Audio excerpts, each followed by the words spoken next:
Je trouve qu'on se sent un peu isolé quand même. On ne sait pas comment sortir pour contacter avec les Français. Bon, quand on a un petit accent tunisien, ça passe, mais pour les étrangers chinois et vietnamiens et plus loin,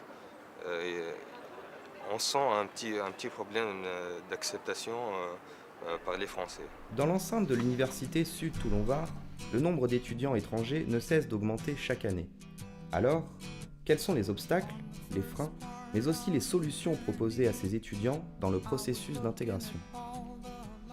Un des premiers points, c'est la barrière de la langue. Il y a des traducteurs, donc cette année, qu'il y a eu une traductrice en chinois, ce qui a permis donc aux étudiants primo-arrivants qui ont certaines difficultés à mieux s'intégrer en résidence.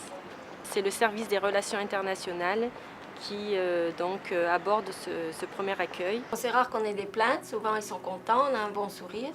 Mais c'est vrai qu'au sein des associations, peut-être que là, ils ont davantage de cas qui leur sont expliqués. Ou bien l'assistante sociale pourrait aussi vous dire qu'il y en a beaucoup pour qui c'est galère.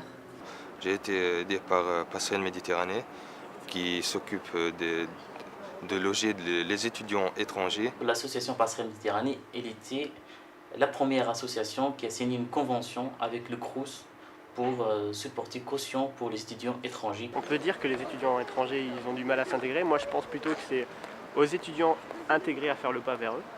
Parce que c'est pas évident quand on arrive dans un endroit qu'on ne connaît pas d'aller vers les autres. Intégration, structure d'accueil, logement, barrière de la langue, autant de notions clés que de problèmes rencontrés. Mais finalement, le plus grand frein que nous rencontrons tous, n'est-ce pas la différence culturelle ? Il y a beaucoup de différences.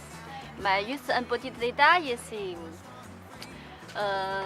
par exemple dans le lieu de public, les Français mouchent dans le lieu public, mais pour les Chinois, c'est pas indiqué.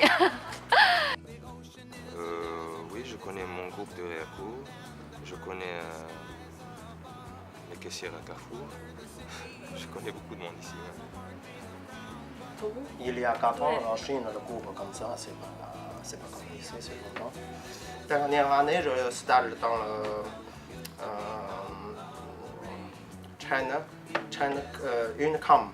Le stage là-bas, c'est grand délicatement de faire business, mais il n'y a pas professionnel. Moi, je travaille 1 an. Tous les dossiers, c'est je viens aller pour le marketing, le bureau, prendre le dossier. Après, c'est tout, c'est comme ça. Il n'y a pas professionnel de monde à le faire celui-là. Donc,